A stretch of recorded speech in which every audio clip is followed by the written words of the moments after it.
afternoon, everybody, and welcome to this, your afternoon sunrise safari. That is a giraffe. My name is James, and this is Safari Live.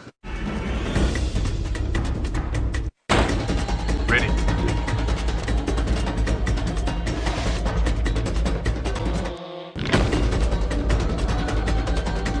Standing by.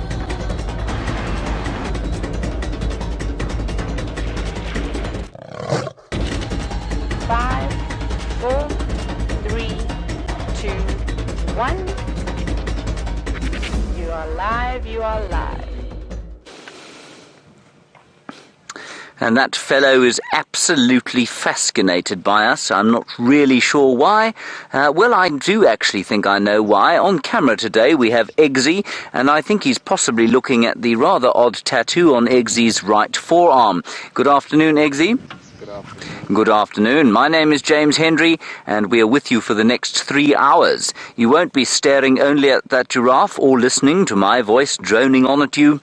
On the other vehicle, we have Brent Leo Smith. He is being filmed by the equally tall, in fact, even taller, Brian Joubert, sporting a beautiful buff. In fact, these two male giraffes could conceivably be called Brent and Brian, given their incredible stature.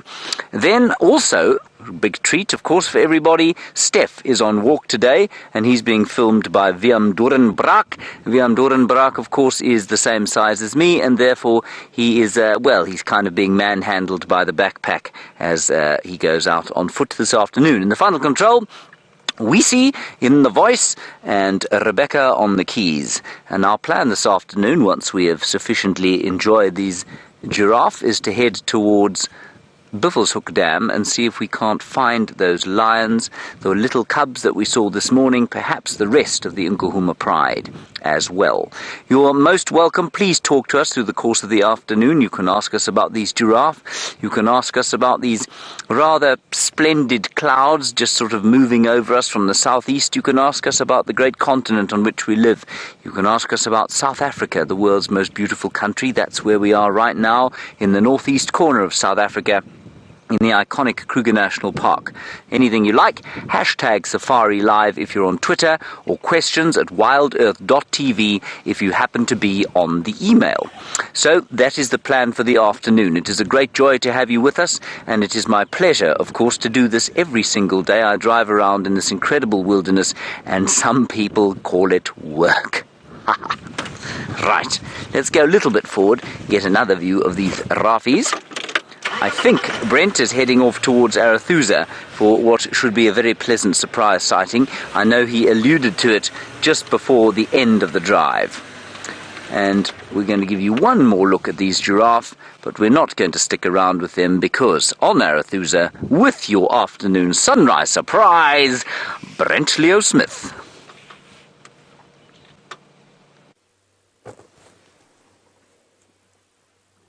Well, here we go. It is indeed Karula and her cubs. That is little Shongile, the female cub. Yes, hello. All those flies are biting you. And this is quite a strange place for us to find Karula. It's quite deep inside Arathusa. But anyway, welcome to the Sunset Surprise Safari with myself. And of course, where would I be without the thumb and Brian Joubert? So the killer bees are out and about, and we're lucky enough to start the Sunset Safari with Karula and her cub. So little Shongile lying in a little ravine caused by a drainage system. Just need to be on the game drive radio quickly. Afternoon mobile stations. There she is, those beautiful eyes. Oh, and a big fat belly. Oh, she's looking up at the kill. So Mom has been very successful. She's caught a yearling impala ram, which is up in the tree. Now let's just move along and see what else is around.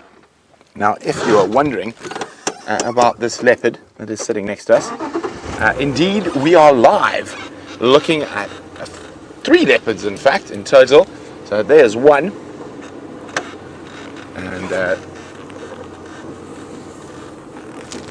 there's another, and that's the mother of the cubs lying and sleeping over there. And the young male cub, well, I can just make him out through the bush to the left of us. But above Mom, or above and to the right, is the impala that she must have caught last night. There's still quite a lot of meat on it. Let me move for you there, Brian. There we go. So a year-old impala ram fell prey. Oh, to Queen Karula. Okay, so Brian, where Karula is, come back up. And there. Just, okay, a little bit to the left. A little bit there. Center screen. There we go. Up a bit. There's an impala. Snorting. We can actually hear them snorting. Now, I wonder what they might have spotted, because Karula's lying quite flat. They might have smelt her. Oh, off they go. So, possibly even from the same herd that that tree climbing impala belonged to. Now, it's quite warm. Her kill is safe in a tree. So she's going to be sleeping quite contentedly. And remember, if you have any questions about where we are, what we're doing, and what we're seeing, hashtag Safari Live on Twitter, or questions at WildEarthTV on email. Oh, what have you seen? The young male is up to something. So there are 2 cubs. I think he's just listening to those impala, but we don't have the best view of the young male at the moment. He is in quite a little thick section, but we haven't seen Karula and the cubs for quite some time, so quite nice to catch up with them. I think the best visual is of the young female at the moment. Let's have a look if we can get it. Shh. There we go. Now they are growing incredibly fast, as Anne says. We leave them for a few days, and now they've become huge. So they're all present and accounted for, all 3 little cubs, or 2 little cubs and Mom.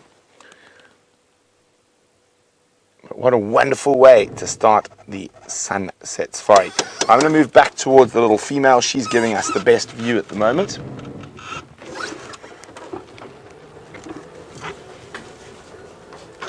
Are we going to freewheel? Are we going to make it, Brian? Yes, no? A bit more? Almost. Okay, start the car.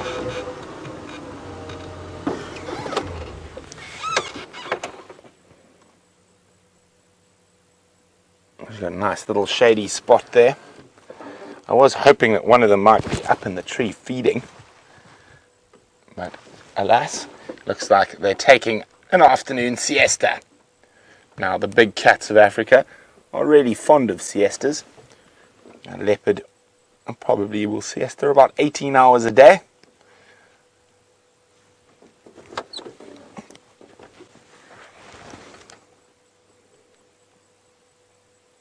They have grown incredibly quickly. They're just over 6 months old now. Now, can you believe the first time they were seen on Safari Live, they were less than 8 hours old?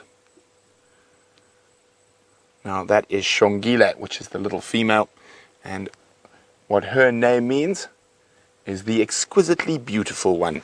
And she has those wonderful brown eyes.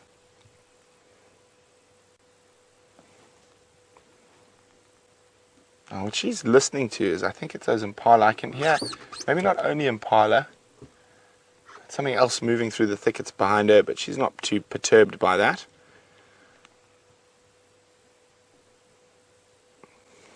See how her ears are always on the move.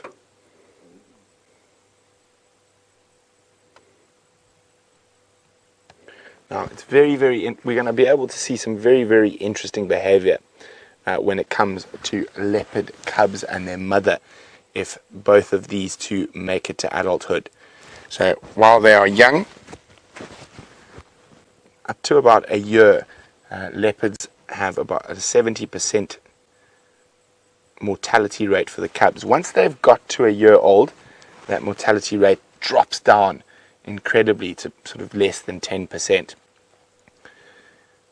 Now, she's probably going to leave her mom a lot sooner than young Hosanna, the little prince, who's her litter mate, her brother.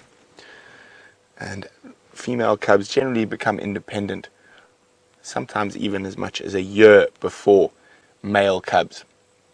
Now, what will normally happen is that Karula will then sequester a part of her territory to the young female to give her a good start in life and to make it a little bit easier for her first few years. She's probably not going to mate until she's about 3, even though, or maybe even 4, and even though she will be independent, probably, I think we might even have to have some gambles on this one. When will young Shongile become independent from Karula? I say at a year and a half. I think she'll be probably completely independent from her mother. Whereas I think young Hosanna will still be running around after mom getting food.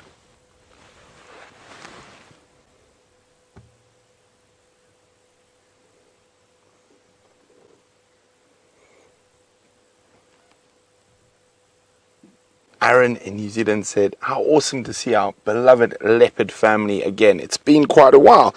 It has been. I can't actually remember the last time I saw Karula and cubs. It was a while ago.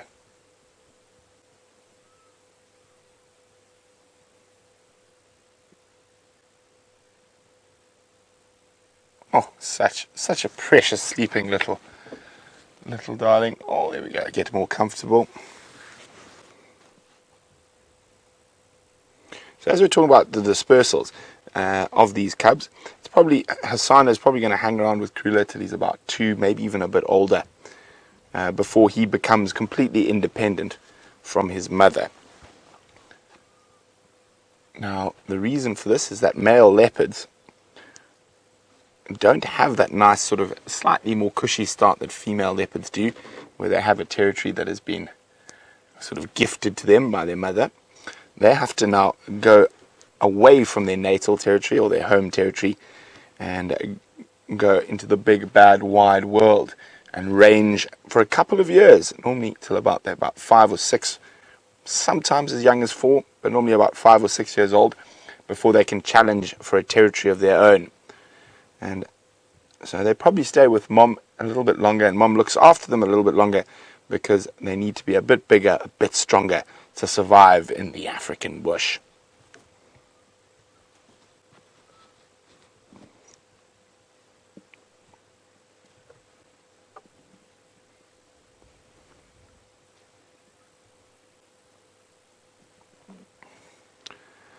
So they're just under, they're about 6.5 months old now. And Kat in Tampa is wondering, is it safe to say that these two probably have a pretty good survival chance? Definitely, though, every month they get older, their chances for survival get higher and higher. So the riskiest point is until they're about 3 months old, or even when they're not so good at climbing trees. Now they're very adept at climbing. So if a hyena happened to arrive, they'd be up the tree in a flash. So it's all to do with avoidance of other predators. And even if another male leopard had to come, they could probably get out of his way. So the biggest killer of leopard cubs is in fact male leopards, and dispersal male leopards, like hopefully young Hosanna will become. Speaking of young Hosanna, while his sister's napping, let's go see if he's up to something.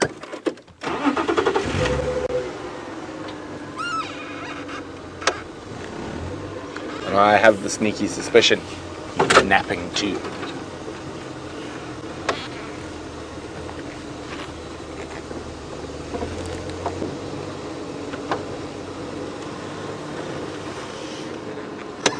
Where's he go? Oh no. He's skulking about. We'll just try to get a spot where we can see him nicely.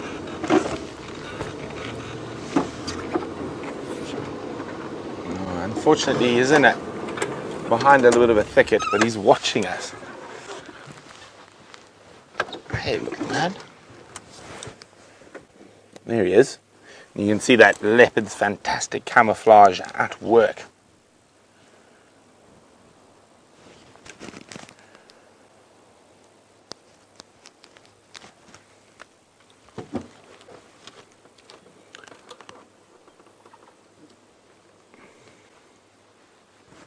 So it's not uncommon for them to lie separately during the quiet times.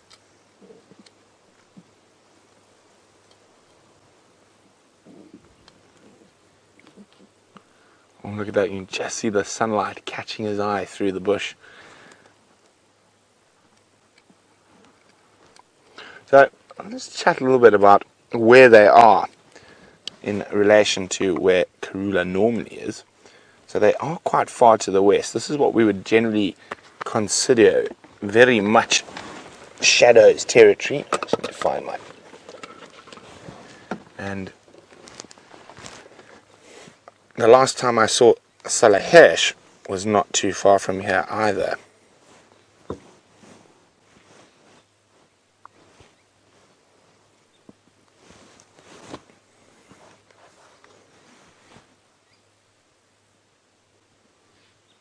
Are you going to move, mister? Are you getting hungry?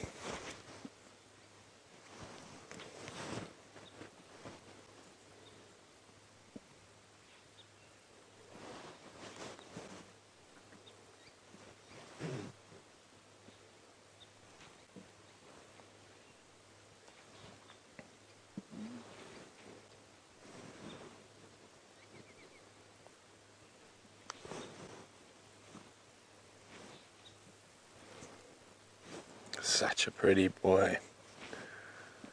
So now, there's always debate about the male lineage of leopards. So, where or who the father is. And it's always quite difficult for us to actually say. So without genetic testing, it's very, very seldom that they'll pick up any physical attributes in terms of similar spots to either their mother or father. And the only way to really tell paternal parentage is through genetics.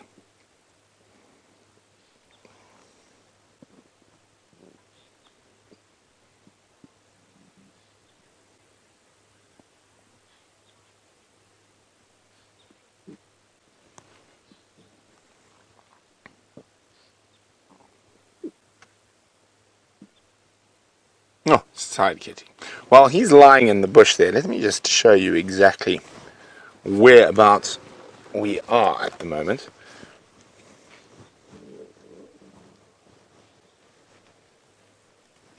Okay, now let's test. Oh no, don't want to do that. We don't want to do that, Brian. What have I done? There we go, that's what we want to do. So we are actually going to put a red dot where we are. Yeah, and you see that red dot? Or orange dot if you want to be very particular. So this is, the white is Arathusa, where we are there, and we're on the road called the Magic Woolly Road. And traditionally, this area will change colours. Traditionally, Karula's territory ends about there. So this is generally what Karula's territory does. I mean, none of these things are set in. Oh, why are they not working? Set in stone. So that's now normally this side is Karula, and this side is Shadow. So you can see it's probably from the normal boundary. I'm guessing probably about 1.5 kilometers, 2 kilometers from the boundary, and we've been seeing. Let's change colors. Oh, well, I don't know what I've done, Brian. Come back, pen thingy. Maybe it's that squiggly line. Oh no, what's going on? Let's try that. Oh, there we go. There's the pen thingy. Okay, sorry about that. So, and also what we've been seeing, which is quite interesting. That's a bit too close in colour, I think. Let's go black. So we've been seeing Salahesh all around this area. I've seen her just below the Arathusa Dam. We've seen her all the way down on the Arathusa airstrip. So now there's Karula, and Salahesh has been seen in this area, and this is where the Marked river system is, and she's been all along here, and that has always been traditionally shadow. So I suppose the big question is, and I get to do this, is going to be fun. The big question is, where is shadow? So it's very interesting how the leopard dynamics are playing out at the moment. But let's see. The young prince is asleep. The queen is fast asleep, and in true royal fashion, showing us her back.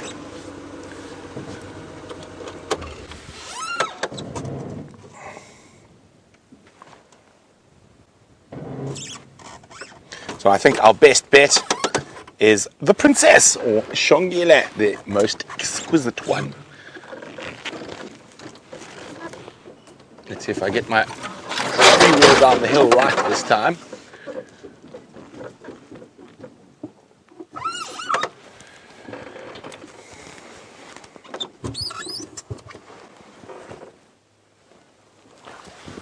Now, Liz is wondering whether Shongile is going to be small like Karula and Shadow, or she might pick up some larger genes from her father. Oh, I don't know. Listen, we're going to have to wait and see. I think she's going to be small like her mom. She's also quite pale like her mom as well.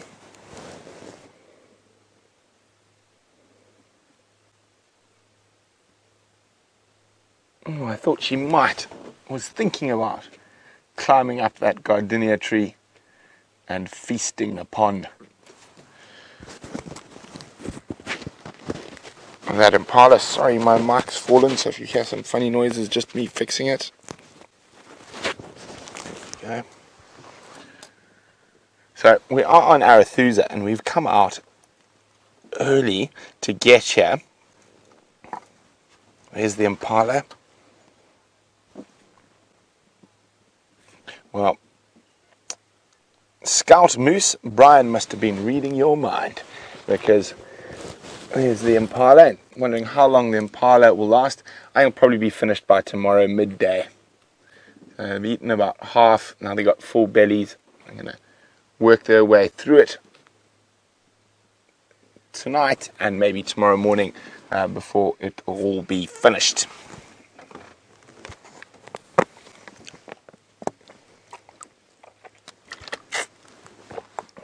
Oh.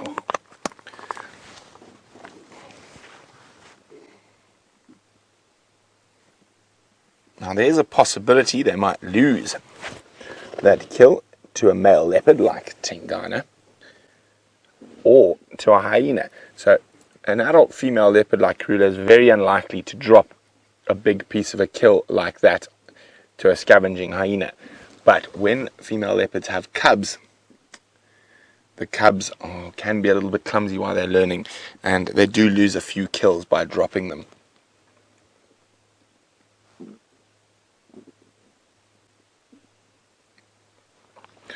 Very, very peaceful down in the Tumbuti thicket.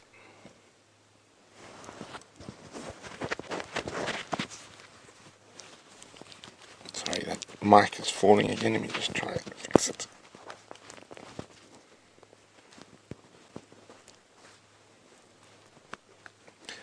Brian, may I have some tape, please? It keeps tickling me and disappearing down my shirt. Well, thank you, sir. Now, of course, if you work in the wildlife film industry, there's two things you can never live without. One is cable ties, and the second is gaffer tape. It fixes everything. Microphone, gaffer tape. Flat tire, gaffer tape. Anything else you can think of, Brian? Injured. You need to. There we go. And final control is quite funny today. They say broken heart, gaffer tape. Cable ties, and I think that's a dual job. You can see she's panting quite heavily from all the impala she's been feasting on.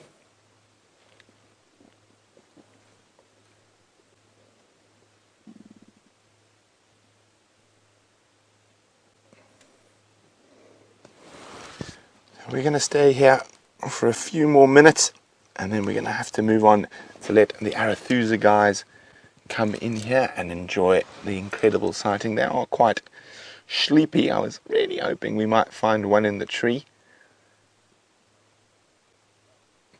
But if we come a bit wide, it's actually a very pretty little spot where we're sitting, particularly with the colours of the Tamboti trees and that beautiful yellows and oranges as their leaves are falling off. Quite late, but if we have a look a little bit higher there, you can see there's a little Tamboti thicket. You can see those wonderful colours.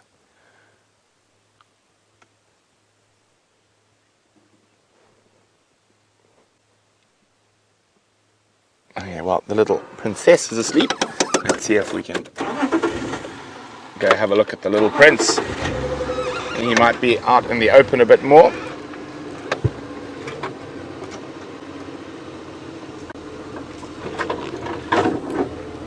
Oh, Mom's moved ever so slightly.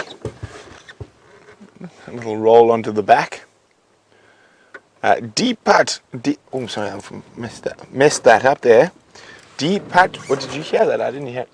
Deepat Veg, who's a brand new. Oh, she's dreaming. Deepat Veg. Sorry about that. And is a brand new viewer and is asking, is this really live? Well, it must be, because I'm answering your question. And what country are we in? We are in South Africa. And more particularly, we're in the low veld of South Africa, which is the northeastern part of South Africa, in an area called the Sabi Sands Game Reserve. Currently, I'm sitting on Arathusa Private Game Reserve, and we're part of an 8.5 million acre unfenced wilderness area known as the Greater Limpopo Transfrontier Park, that makes up the private reserves on the western side of the Kruger National Park, where we're sitting now, the Kruger National Park, and the Limpopo Transfrontier Park in Mozambique and in Zimbabwe. So it covers three countries, and the animals are able to move wherever they would like. Now, Karula is our dominant female leopard, the female leopard we see the most, and quite often referred very fondly by all our regular viewers to as the Queen of Djuma. At the moment, she's not on Djuma, she's on Arathusa, but I don't think we can take her title away for straying from her normal home range. But let's go try have a look at the little prince. I think we might be able to get a nice view of him. Oh no, wait. Oh, the Queen wants her moment. Let's see. Did you see the royal wave? There was the royal wave as she stretched out her paw. I think that's about all she's going to do. We will keep an eye on her, see if she does move. But I don't think so. So if we do have any new viewers there, keep sending your questions in, hashtag Safari Live or questions at WildEarthTV.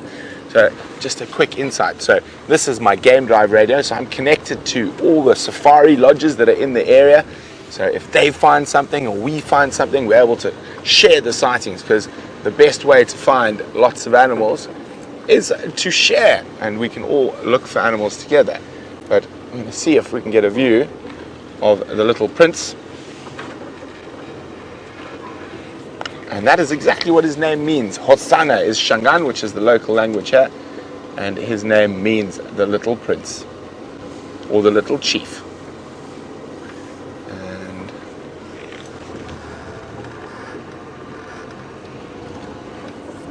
there he is.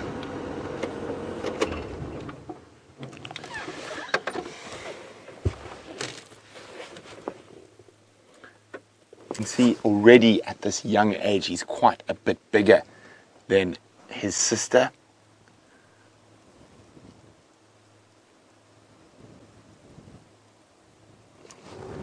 And also fat belly, full of impala. sleeping in the shade. Now, there's a great misconception that you find leopards draped in trees all the time. Most 90% of the time we'll find a leopard on the ground. So they will put their kills in trees to avoid hyenas and other potential predators such as lions stealing them. And when it is very hot, you do find leopards occasionally sleeping in trees, and that's to get into the wind and to get away from a lot of the biting flies.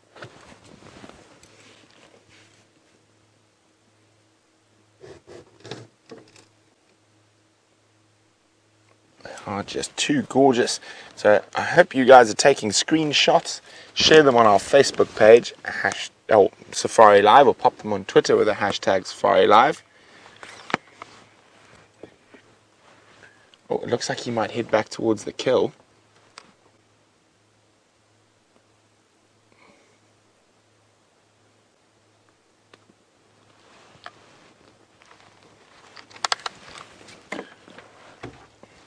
Yay, some movement. Not a sleepy kitty. Or he could just be finding a new spot to sleep.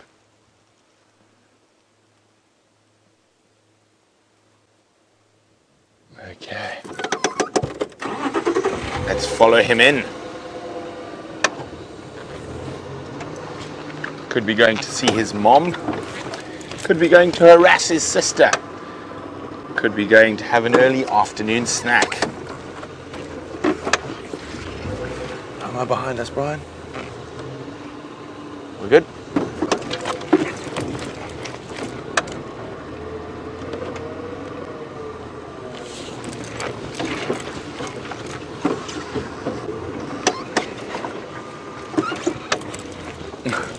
Looks like he's just found another snoozing spot, although he does look like he might be stalking his sister. Now that is a game leopard cubs play all the time.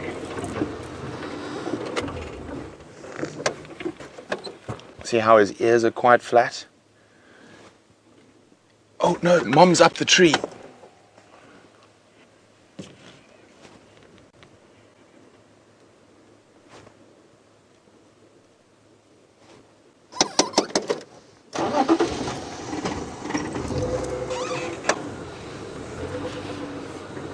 Okay, let's...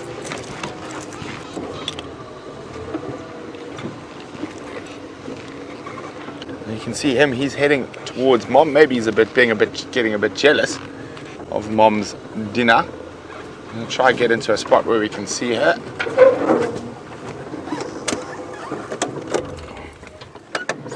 So she just ascended the tree to feed. It's amazing how incredibly dexterous and agile leopards are.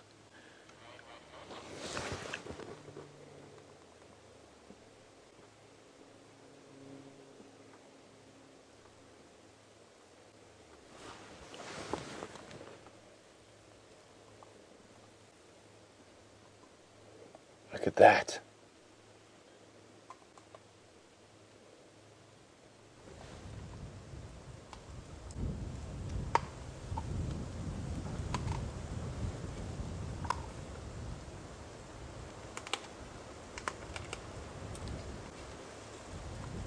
So her getting up and starting to feed is probably what prompted the little prince to do the same.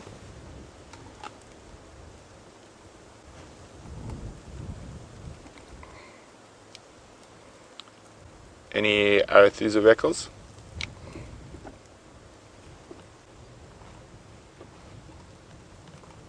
There we go. Look at him lying under mom while she feeds.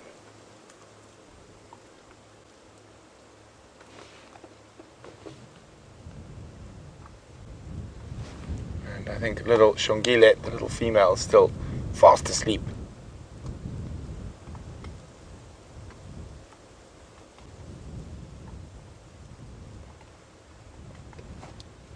Ryan. Sorry, I just need to chat to the other guys who've just got out.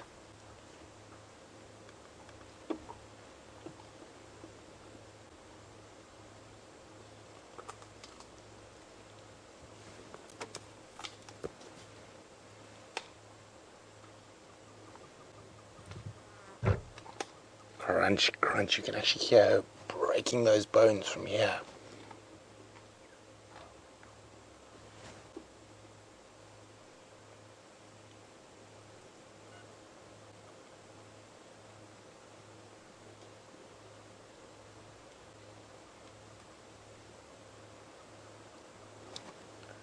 Roy.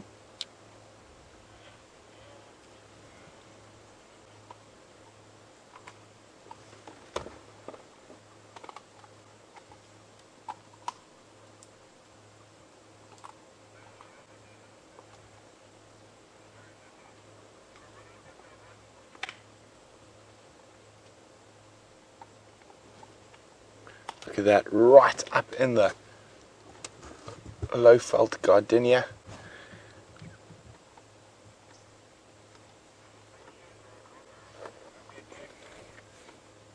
Sorry, just got to be on the radio. Roy, just myself at Karula Mampimpa. As soon as you guys arrive, I'll make space.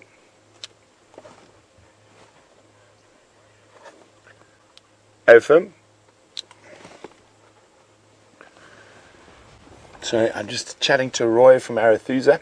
We're going to have to move out shortly, as the other vehicles are going to come in here to view them, and we've been with them for the last half an hour.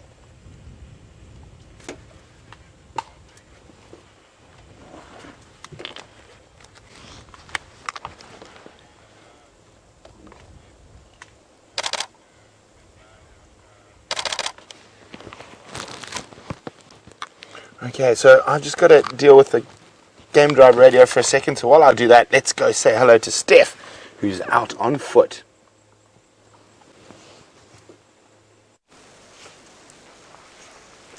Good afternoon, and I hope wherever you are in the world that you're having as good a day as what we are today. It's one of these hazy days that is quite warm, but not that oppressive heat of October just yet. I'm Steph, and on camera today with us is VM. Right, it's been such a long time since the start of the show with you being spoiled with all these leopards. I've forgotten what I need to do by the time you come to me, but welcome to the bushwalk. For those of you who are joining us for the first time, we're walking around in exactly the same bush that Brent and James are driving around in, only we don't have a car, and we just basically ambling through the bush here to see what we can show you this afternoon. And one of the first things that I'd like to show you is on the base of this termite mound. Right there you can see this funny, I would almost call it a pattern, only it is quite chaotic. There in the middle of your screen now, you'll notice that almost looked like that sand almost looks pressed, and I would warrant if we walk there that we will see the impressions of an elephant's skin, and that is exactly what I'm expecting to see there. Elephants use the side of termite mounds to lie down and sleep. What makes that quite unusual at this time of the year is that there is so little nutritional value in the bush at the moment that elephants are finding themselves feeding up to 24 hours a day actually. And so to see a fresh imprint of where elephant actually have been sleeping is quite amazing for me actually. Let me see if I can outline it for you where we're going to be. So this is where the elephant's foot was. And here you can see where I would imagine his leg to be, the back of his leg and his hip, right up to here. The gap that we see between here and this track is where his tail was. This is where his tail was swishing. And here we have his back. This is now over his spine, where I'm walking here now, following my pointed stick. His spine, and this is where his head and his ears would have been, right here. And I almost think that if we look carefully enough, we'd see where his ears would have been. That would be this area here, and then right at our feet is his front foot, and that is this here. That's where he stood up. Isn't that amazing? So right here an elephant slept, and you can see the patterns of his skin. For those of you who watch our show regularly, you can see all the wrinkles in the elephant skin, in particular there where his legs lay, and it's quite impressive, I must be honest with you. And he would have used the side of this termite mound as a type of pillow, so that he was slightly propped up. I would presume it's a male, slightly propped up, and that he could use the slight angle of this particular terminal mount to stand up again. It's quite nice, eh? It's nice, there's pictures that you can generate in your mind from looking at the tracks of an animal's passage or the signs of an animal's passage through here. I quite enjoy looking at things like this. Let's see if we can find some, oh, right here. Right.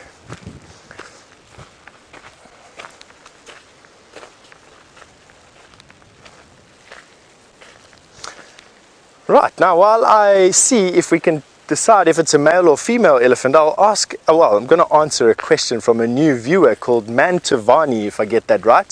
Firstly, I just want to say welcome to the Wild Earth platform and welcome to the Wild Earth community, and you're going to have a lot of fun with us. And you've asked me an interesting question, where's the car? Why am I not in a car? Particular, the bushwalk it has its characteristic of not being in a car. We are on foot, it's just myself and VM, and then we've got a game scout with us, all Herbert. Just the three of us in the bush, completely untied. And I'm going to show you that now by making a full circle, and you will see that there's no big helicopter waiting in the covers. It's just literally just the three of us here in the bush. And we basically look for everything that you're going to see from a car, but we can get a lot closer to the smaller creepy crawlies, and we can bring different aspects of the bush to you. And that's why we don't have a car right now. That I leave up to Brent and James, who are supremely gifted at that. Now, back to the question about whether or not this was a male or a male elephant or a female elephant in a herd. And this is deceiving because we've got dung here of all the same age. This is a elephant's dung. This looks, they come out in these funny boluses that can weigh up to 80 kilograms, 160 pounds of dung can fall out at one particular time. Not this time of the year because their diet is made up mainly of sticks and grass. And you can see a stick there, that definitely isn't a piece of grass. Here we've got another stick that's been chewed there. Not that fresh, as you can see, more than half of it has actually dried out. There you can see the inside of the elephant dung. Not particularly pleasing, but at least the elephant isn't standing right here about to stand on us. Now, we only saw one elephant, with tracks and signs of one elephant sleeping there, and all this elephant dung is the same age, which would make you think that it was probably a herd. When you've got dung of the same age all around a sleeping area, can you imagine one elephant lying down, the rest standing and waiting for that elephant to wake up for a couple of hours a night? But the size of this elephant dung here and the lack of baby elephant dung tells me that this was probably a small bachelor herd of elephant that was standing underneath this tree, and one of the group decided to go and sleep against that termite mound. That would account for the size of the track on the side of the termite mound. It would also account for the size of the dung that we're seeing over here, and the relativity of the fact that the age of this dung is all exactly the same, and it's not all from the same individual. They don't leave a little bit of dung here and leave a little bit of dung there. So we've got a nice picture in our head. Group of male elephant that probably spent some portion of the night around this particular area, and one of the group decided that it was a good idea to go for a sleep against that termite mound. That's anyway the picture that I'm going to stick to. Alright, let's carry on through the bush here and see what we can find. And immediately I'm struck by this odd hole that has just appeared out of the grass here. Now, what you never do to a hole in the bush is you never ever ever approach it like I'm doing now. So I'm gonna demonstrate the wrong way of doing it. But what I am gonna do first is just throw a stick in there just to make sure that nothing comes out. Alright, there's no growl or anything like that. So the absolute bad thing to do is to walk like this up to a hole in the bush and bend down in front of it. The reason for that is warthog. Warthog reverse into holes in the bush like this, into holes around about this size. They reverse bum first into the hole with their tusks pointing out, and the first thing that they do when something silly like a human comes and stands in front of it is they run out of the hole, and they run slashing their tusks from left to right through your thighs, cutting the femoral artery off. And so we don't ever approach holes in the bush standing directly in front of it. What I absolutely think this is, it is the excavation of an aardvark or an ant bear. I don't think that anything else has excavated it. It goes too down and it's too deep without a vertical change or a horizontal change. So I think that this was just a very committed ant bear that was looking for some termites to feed on at some point. Anyway, on that note, we're going to send you through to James, who's got an update for you.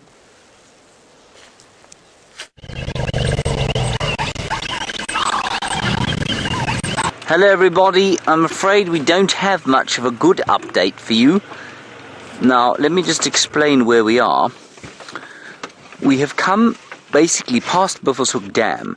There were some elephants there and we left them and we came down. The lions came basically from directly behind you. They came down into this area this morning as the rain began. After that, I don't know where they went. We sort of ran for home because it was impossible to follow them. So we've come in from the other side. We've got to where I thought they were going to be and they're not there. So we're kind of making our way back out of here. I don't know how far they've gone. We did a road called Hyena Road, not too far from here, sort of in a westerly direction. They didn't pop out there. There were buffalo there, there were impala there were kudu and waterbuck, so it's unlikely that they popped out there. So what I think we'll do is we'll head down south along the drainage line, and we'll follow the line to where we used to, where we've seen her 3 or 4 times, just on Nyala Road North, basically where the drainage line that feeds out of the dam here joins with another one. And we might be lucky there. Of course, when we left them, they were certainly moving. That was at about, 20 to 9 this morning. And so it's not really surprising that they're not in exactly the same place that they were this morning. I thought they might be in this drainage system.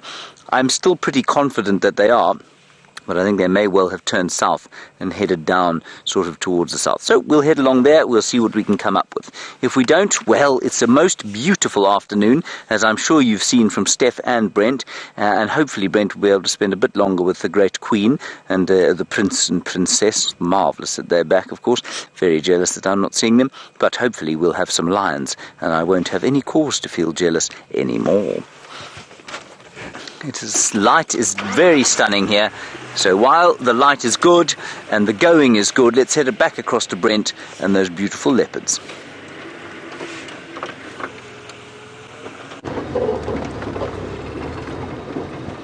So we unfortunately had to leave Karula and her cubs. There's a lot of vehicles who are really excited to see her, and they don't get to see Karula as often as we do because she doesn't come this part of the world, and a lot of them don't have traverse on Djuma.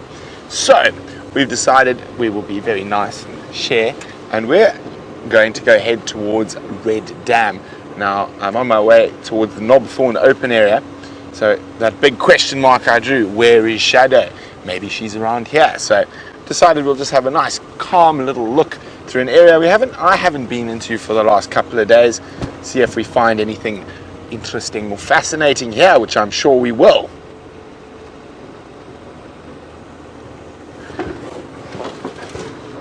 Looking for tracks. I'm heading towards Waterhole, hoping there might be some elephants, maybe some buffalo, and there has been a hippo residing in Red Dam recently as well.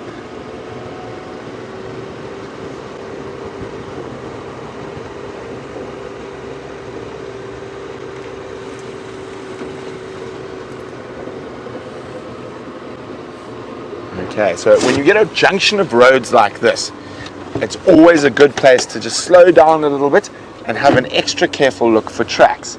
Now, most of the road networks out here in the African bush are based on old elephant paths. So, there's a good chance that a lion or a leopard could have been walking down it. So, they really do like walking down roads, and we often find their tracks on the roads. Deciding to take a road I don't think I've done in about a month.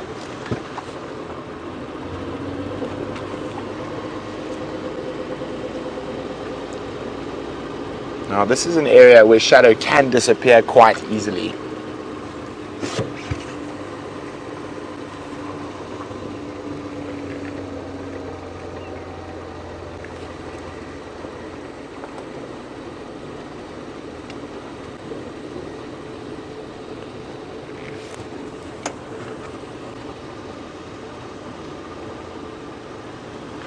So we're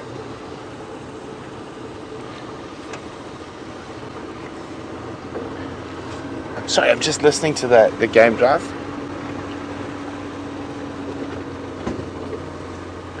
So I'm batting together. I think it's Sayed, and Sayed's a brand new viewer. So another big Safari Live welcome to you, and welcome to the biggest game drive vehicle in the world. So just found your feed and really loves it, and is really excited to be on safari with us, but worried about our safety driving around lions and leopards and elephants and open vehicles. Well, don't worry about our safety.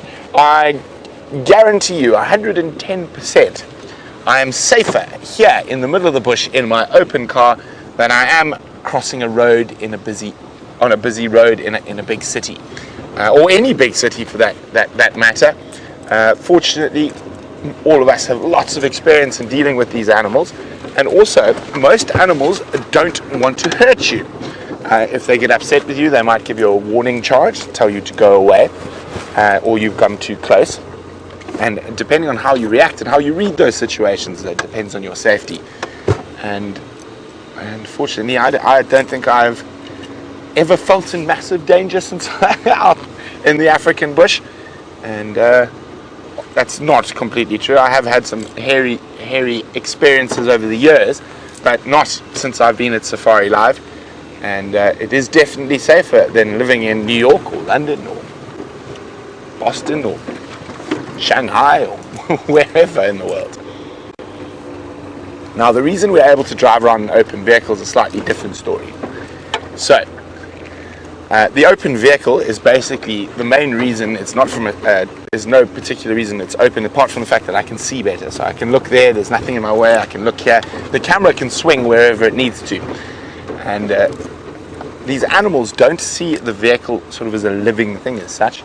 It smells like gasoline and oil, and very unappetizing if you're a lion or an elephant. Or elephants don't eat us, but the one thing that'll happen is that on foot it's always more dangerous, and because the bipedal upright figure of man is visible, and us as human beings are the dominant diurnal predator. So even lions 90% of the time on foot will run away from you during the day.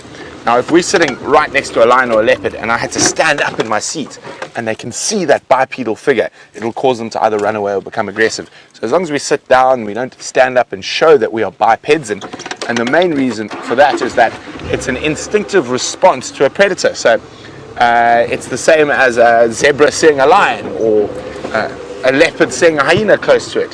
So that same standing up like that would cause the same reaction as another predator close to another animal.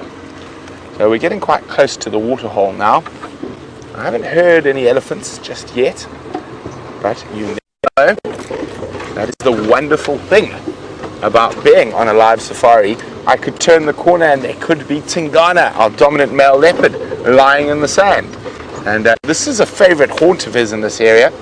So we're dropping into a little dry riverbed now called the Murakani, and we do see Tingana frequently around here and around the Red Dam Waterhole, which is where we're heading now.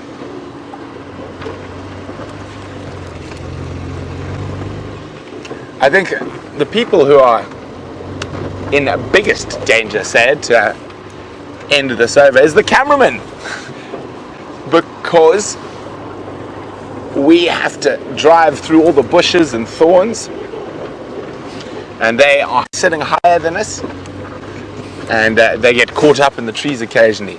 Brian, I haven't done too much damage yet. Not yet. I think Scott did the most damage to Brian.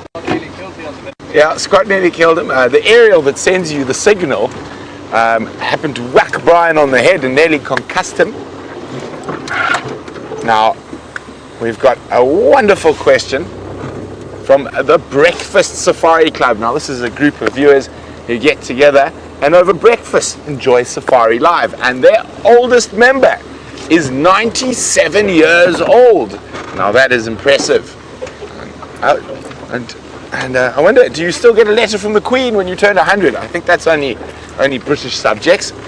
But my great-grandmother got one.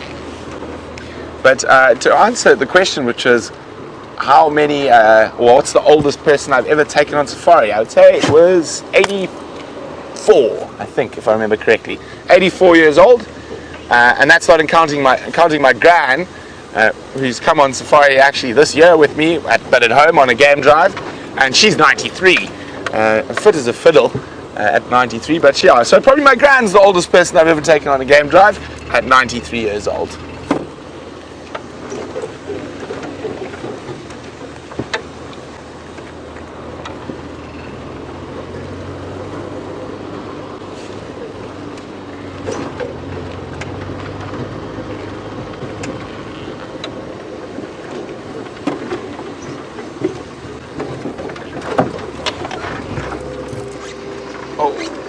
Right in the center of that fallen tree there is a very pretty little bird.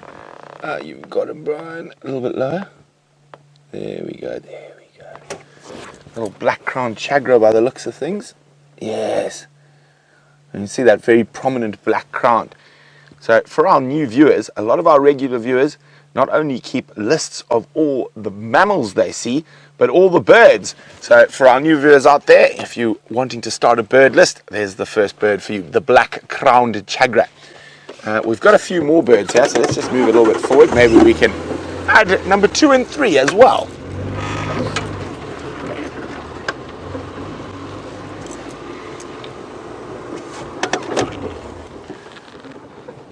We've got some of the noisiest birds in the African bush fluttering about in there. And there it is. Oh! Oh no, there he is. Just come to the right. So there we go. There's an arrow marked, or there was an arrow marked, there he is at the back. An arrow marked babbler. Now I'm hoping they would babble, as that gives away their name. They're incredibly loud birds, the arrow marked babblers. But not the best sighting. We'll try and get you a better sighting. So while we move on and to see what else we can find, I'm going to send you back to Steph, who's exploring the African wilderness on foot.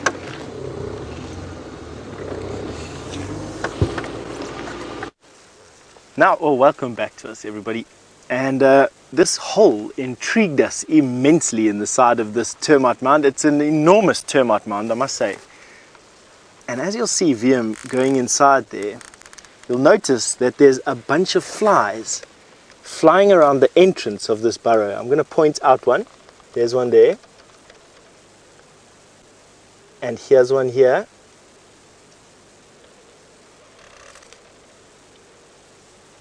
And I've actually managed to catch one over here. Now, for those of you who know me a little bit better, I really don't like flies. They have this absolute knack of flying around my head and getting in my nose and on my lips and everything that freaks me out. But these particular flies are very special because these particular flies suck blood from ant bears and from porcupines. I'm convinced that these flies are host specific to porcupines or ant bears. And because these flies are in attendance around this burrow, I think that inside here is a porcupine or an ant bear. Now, what makes me think that it's a porcupine is the fact that right at the entrance of this particular hole is this bone. And if you have a look at the edge of this bone, this is the shoulder blade of probably an impala or a young kudu or wildebeest. I'm now looking for gnaw marks from sharp incisors. Porcupine are rodents, and rodents quite often gnaw on bones. I can't see any evidence of gnawing. I must be honest with you. I was expecting a little bit more. But absolutely, at the entrance to porcupine burrows, you do find a lot of these types of bones. And that, the bone plus the flies, tell me that there's something in here. So why are there flies at the entrance of the burrow and not on the animal itself? Quite simply, an animal that lives in a burrow has the ability to dig itself out of a hole if the tunnel collapses on it. So what the flies do is they know that they can't. So as the animal goes into the hole, the flies stay behind on the outside They spend the day here, and as that animal comes out at night time, the flies then rejoin that animal and suck its blood and become part of that animal while it moves through the bush. And then when it goes down again at the end of its evening's forage, they then stick around the entrance. Now, I just think it's quite fascinating. I've never seen a study on the flies that are host specific to aardvark in particular, but you can go and have a look at some of the reference material if you want and see if you can help us find anything. I love sharing information on walks like this, so if you do find anything about the flies or the associated flies on aardvark, you're welcome to send some interesting facts about it to questions@WildEarthTV on email, or use the hashtag SafariLive on Twitter, and I will try and share it with you as much as possible. Let's see if I can get you a picture of this fly again, just for those of you who didn't catch the screen grab. There's one right there. We can either use that one, see if, there we go. Oh, here's one in the sun view. Here we go. Oh, here's one here. I think it'll probably be good. They're not sitting still, and it's because it's quite a hot day. These flies would be lazy, a little bit lazier as the temperature drops, but right now you can see there aren't. And there must be about a dozen flies here. I would say 8 to about 12 flies here. Good. That's about as much as I know about flies around a hole in the middle of a termite mound. So let's carry on with the walk. We'll give you an idea of the size of this termite mound from a little bit back here. It's not that big. I did a termite mound the other day that was easily 3 times this one size, but it's definitely a sizable termite mound. I'll walk up and go stand at the top here. It's quite often difficult to gauge size until someone like me standing on the top. I'm a good 6 foot 1 inch, and I'm sure at the moment I'm looking quite insignificant. I feel quite insignificant standing on this mountain of sand that is essentially just grains of sand and bits and pieces of chewed wood that have been glued together with saliva from an insect no bigger than the gap between my fingernails at the moment. No bigger than that. This entire mountain of sand has been mined and moved by a termite that size, gluing it together grain by grain with just their saliva. Amazing, isn't it? These termite mounds also give us quite a nice perspective on what the bush is doing around us. This particular block is devoid of life, hence me doing flies around a hole to keep you interested in the show. Anyway, let's carry on.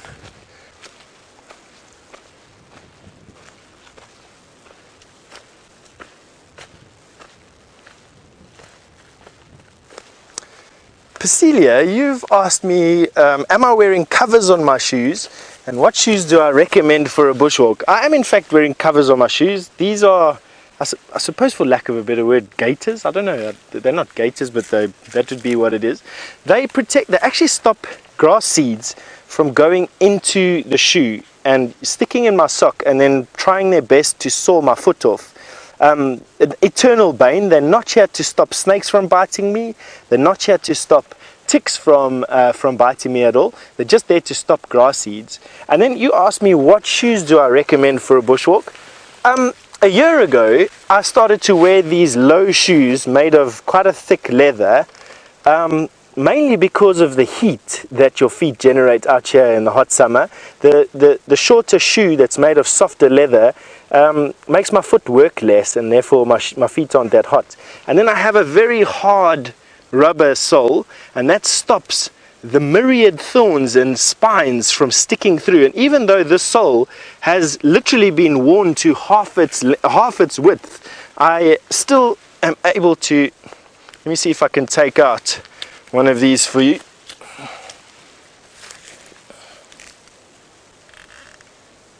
And you'll see now what I'm talking about here. Let me just find something a bit more appropriate.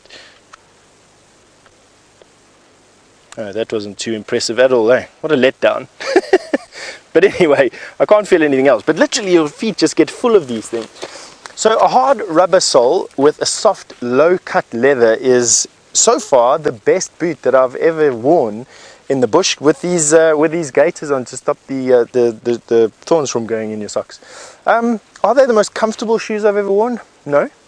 Have they given my feet endless amounts of pain? Yes. But I don't have any holes in my foot, and I don't sweat myself to death, which is a good thing. Right. Now, we are looking for a big male leopard that was walking in this area. We've got some tracks of him a little bit further back. I haven't shared it with you because we've actually lost the tracks and we are walking up and down. And while we do that, I can't remember why we link into James, but you're absolutely going through to James at the moment. He's got an update on something exciting for you. Catch you later.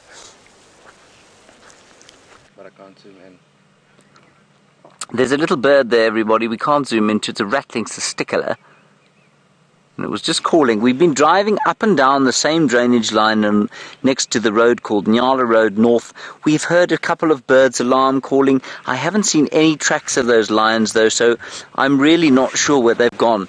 We're going to do one little foray further up here, and just where the road cuts up towards Bisvelshoek Dam, we'll continue north in the drainage. We'll just have a quick look there. They had a kill there a little while back, and if we don't come up with anything, what I'm going to do is probably leave the area. We'll go and look for the rest of the pride perhaps, but I think it is beholden on us to perhaps give them a little bit of a rest, those cubs and their mother, if we can't find them relatively easily. So, I mean, we've done some pretty heavy off-roading while you've been away into the area where she walked this morning, but unfortunately she just isn't there. So we're going to do one more little trot up here. Let's have a look. So come with me. It's never a bad thing that they have a little bit of time off. I mean, they had a pretty heavy vehicle day yesterday.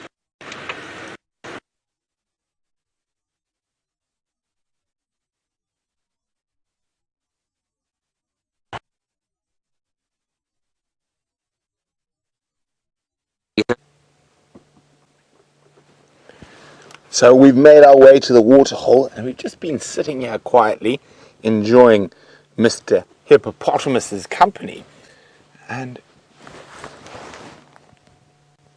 this is one of the few bits of water left. There we go. Nose up, quick breath, nose down. And they can hold their breath for about 5 minutes. Oh, and he's going all the way under. And back up. And they are incredible creatures. Now, they actually can't swim. So even when a hippo goes all the way under the water, what he's doing is running along the bottom.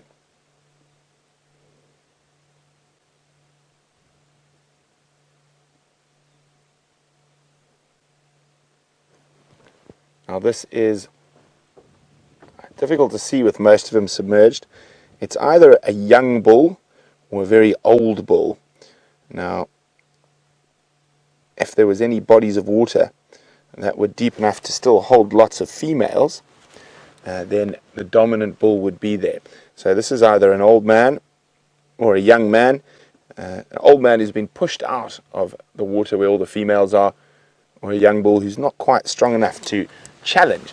But the more interesting thing we noticed while we were sitting quietly here is the exact same hyena we saw on the sunrise safari. Blind in one eye, and there we go, you can see that left blind eye, and just chilling in the shade. And that hyena has definitely found some food since we last saw it, and is now a very rotund hyena. Yes, I'm talking about you, fatty. Looking very relaxed, nice cool spot next to the water. Now, oh, there we go. Look at that. That hyena has doubled in size since we last saw it. Now, what I think probably has happened here is that hyenas are very clever. They're definitely the smartest out of the carnivores that we get out here. So a hyena who's managed to steal a carcass or kill an animal when the rest of the clan aren't around, and there's a body of water just like this, they will actually put the carcass under the water so other hyenas can't sniff it out, and then they'll remember which puddle or pan of water they put it in, and then they'll go back to that exact spot, take out that meat from under the water and feast upon it.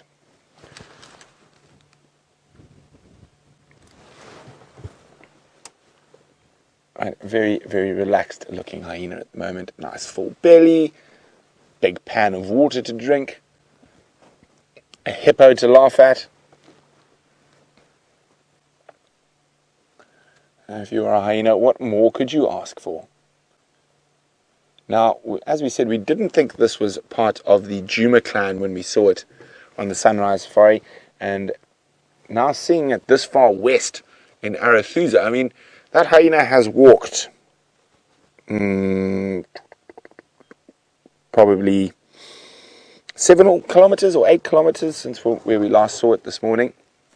Now, hyenas are the great wanderers of the African night and early morning, and it's nothing for a hyena to patrol 20, 25 kilometers in an evening, even longer sometimes. So it's likely that this hyena is part of the Elephant Plains and Sibambili clan, the competition to the Djuma clan. Crossed back legs, very comfy hyena.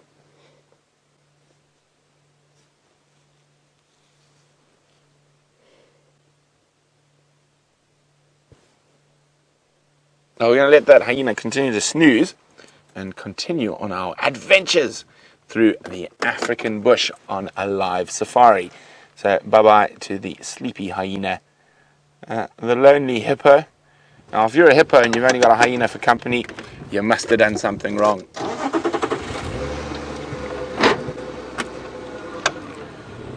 So the Waterhole was a success.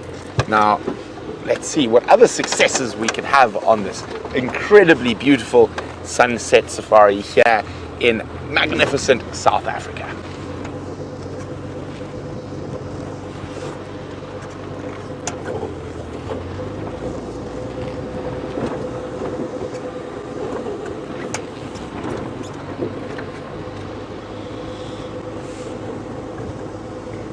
Of course, remember, if you would like to ask us a question, if there are any new viewers out there, hashtag Safari Live on Twitter, or pop us an email to questions@WildEarthTV. We would love to hear from you, even if you don't have a question, even if you have a comment for us. Tell us where you're watching from in the world. I think it'd be quite fun. Let's do that. So everyone out there, let's do it. Keep it on Twitter, keep it easy. Just let us know where you are in the world. Just use the hashtag Safari Live and what country you're from, and we'll see how many different countries are watching Safari Live on this spectacular sunset safari. I'd love to know that. It'd be absolutely fascinating to me to find out how many different people and how many different countries are watching Safari Live today.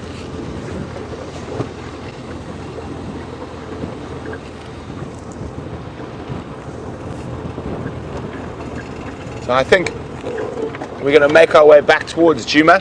The rest of that Nkuhuma pride and those lions have to be somewhere. So maybe we'll go give James a hand and see if we can help him find some lions.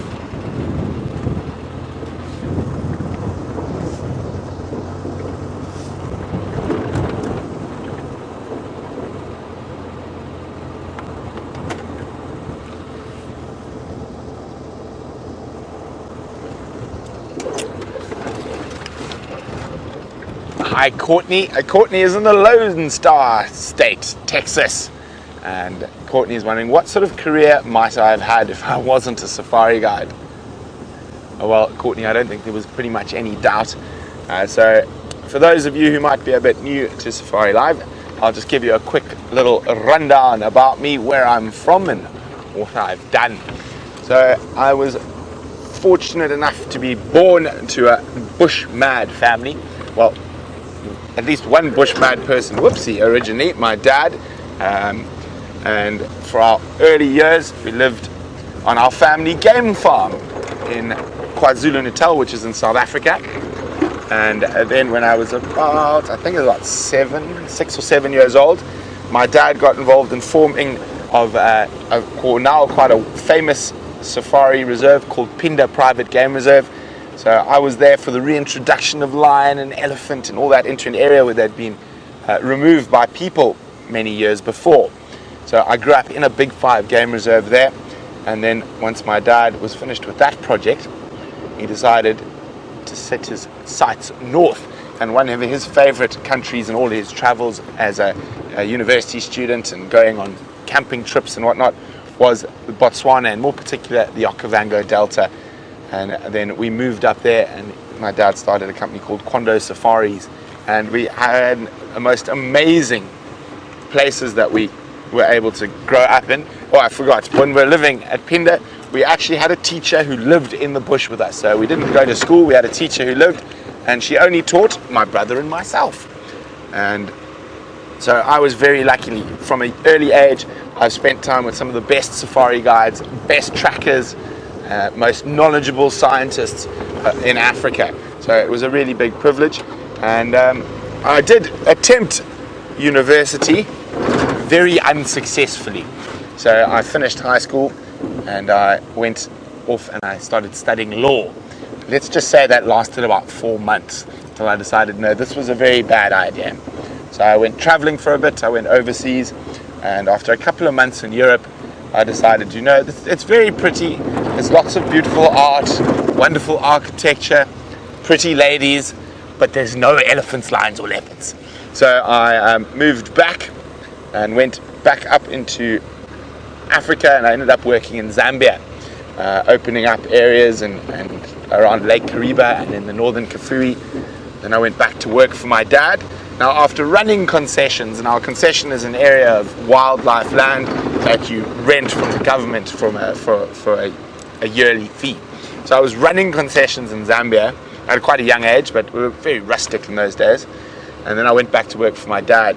So my dad said, no, if you come back to work for me, you can't just sort of go in as safari guide or lodge manager because you're the boss's son.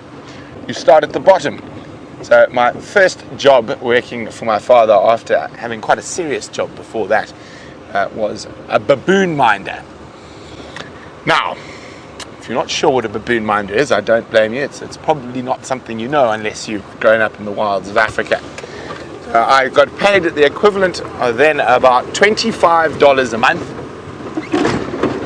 to chase baboons out of camp so they didn't steal food out of the kitchens or break stuff around the lodges. So yeah, that was my first job. And of course through there, after that, I've worked as a tracker, a safari guide, lodge manager, concession manager, and lots of different things. And after being in Botswana for quite a while, working with my dad and some other incredible people, I decided it was time to go see how the other side operates, you know. And I moved down to South Africa again, and I started working at quite a famous safari lodge called Singita, which means miracle in Shangaan, which is about 5 or 6 kilometers to the south of us where we are now. After Singita, I worked there for a couple of years and I took a gap. Again, I went traveling, and then when I came back, I worked at Londolozi Private Game Reserve, where I met James Hendry, and that was 10 years ago. Sure, long. Ooh, we're getting old.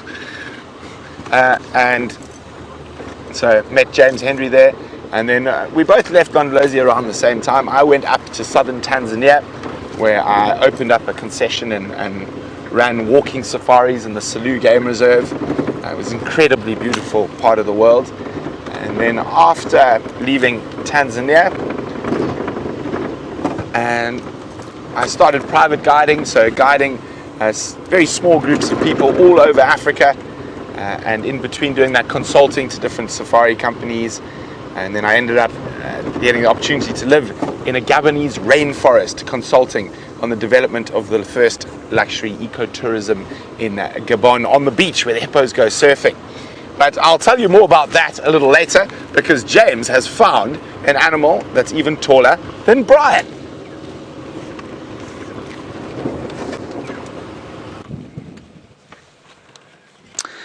It's a giraffe, astoundingly, And it's sitting there. It's not the same giraffe we started with, in case you thought that we were just rehashing old stories. Oh no, it is a new giraffe that is sitting there south of the Buffelshoek cut line. We have given up on the lions. I'm going to give them their privacy, and we'll just see if when they next pop out onto a road or their tracks pop out. I think they're probably in that thick bush between Hyena Road and the dam. Anyway, there is a lovely giraffe, and as Eggsy zooms out, just look at the beautiful colours.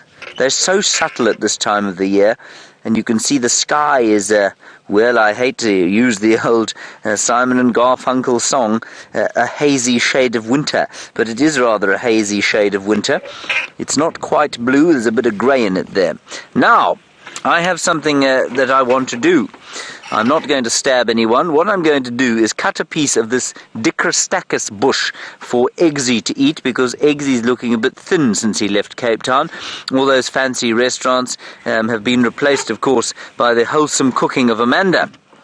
And, you know, he's not eating lobster thermidor on a daily basis.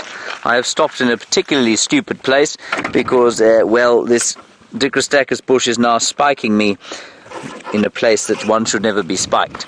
Okay, right. Let's have a look here.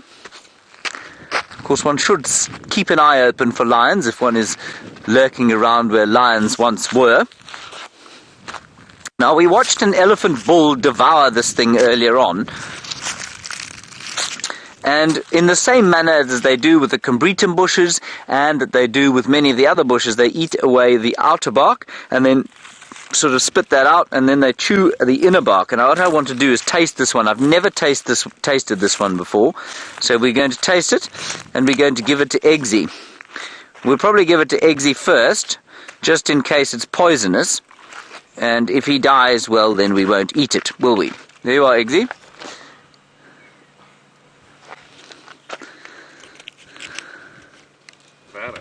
Put it in your mouth. Come on.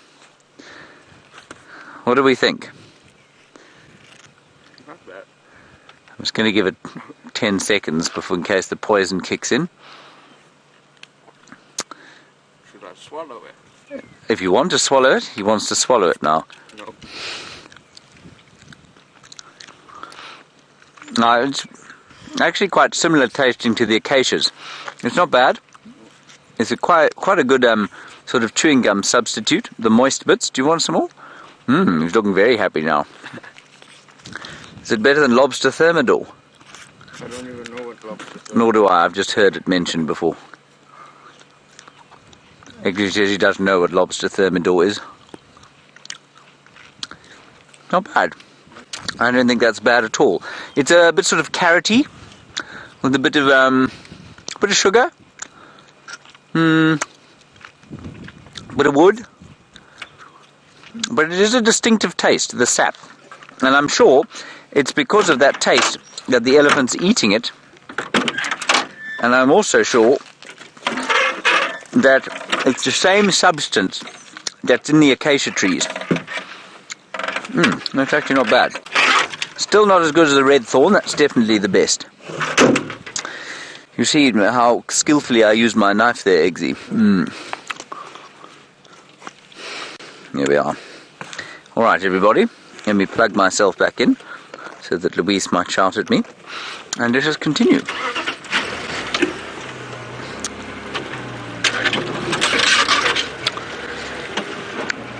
I was hoping those elephants that did that to that tree would be around here still, but they don't seem to be. So what we will do is head towards Hyena Road, where we found some buffalo just a little bit earlier. We didn't stop for them because we were hoping to get to the lions. Well, let's go around there now, and maybe some further elephants will join us. Quite nice, Eggsy. Mine's run out of flavour. I'm going to throw it away.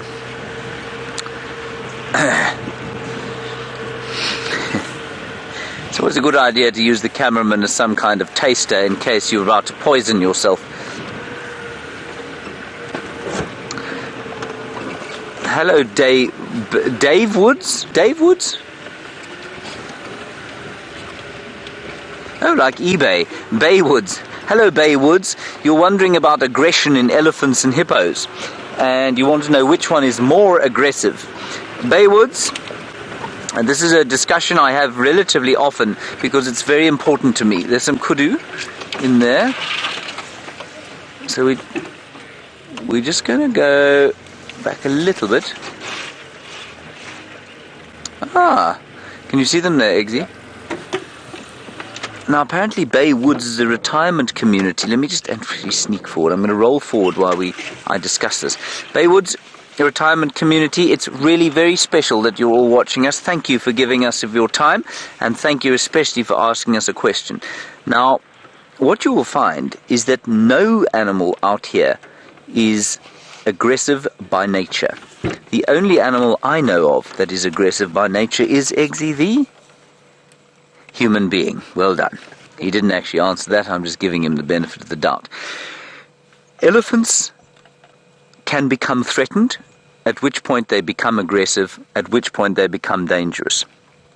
All of the animals out here are potentially dangerous, but they're not dangerous inherently. And a hippopotamus, because it lives in the water and it is so dependent on the water, will become aggressive or angry and therefore dangerous much more readily than any of the other animals will, because it's so dependent on the water. It has to have that water to live in. If you get between it and the water, or it feels like you might be trying to separate it from that safety, from the coolth that it absolutely needs to survive, then they become very upset very fast. And so essentially, I guess the short answer would be hippopotamus. The long answer is yes, hippo, because they are so much more easily threatened than elephants, for example. Thank you, Bay Woods.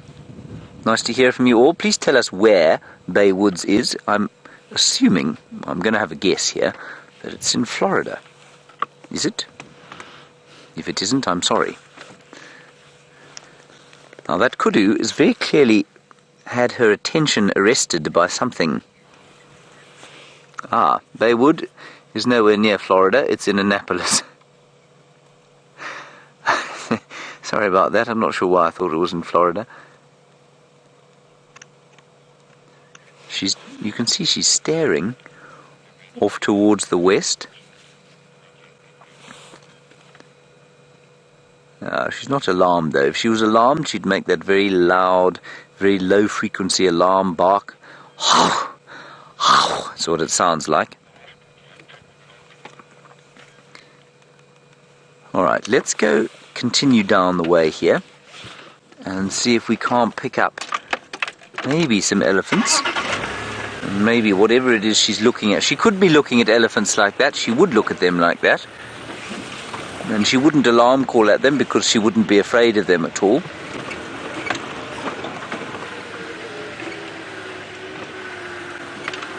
Just ease our way into this drainage line here.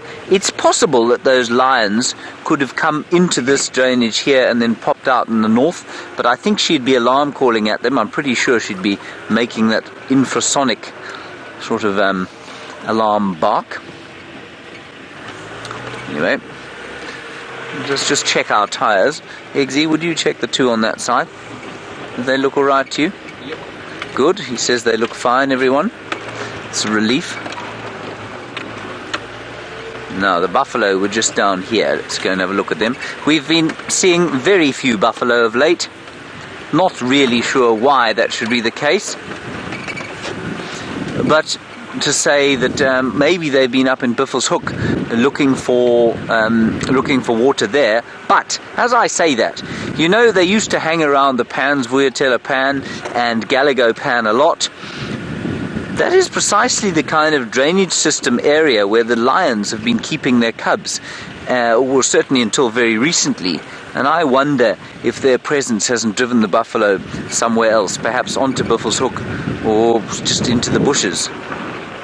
You know, as soon as it gets vaguely dark, they get up and move. Anyway, there were some just down there. They are. Eggsy. They're that side this time. They've moved. It's not going to be the best buffalo sighting we've ever had, but it is a buffalo sighting, nevertheless. So unlikely that the lions are through there. A group of young bulls not young bulls, a group of old bulls. And they've just got up when we found them. They were lying down, chewing their lunch cud. Now they're going to refill the rumen, so that when night falls, they may lie together in this protective sort of arrangement and re-chew their supper. That's how it is if you're a ruminant. Now, in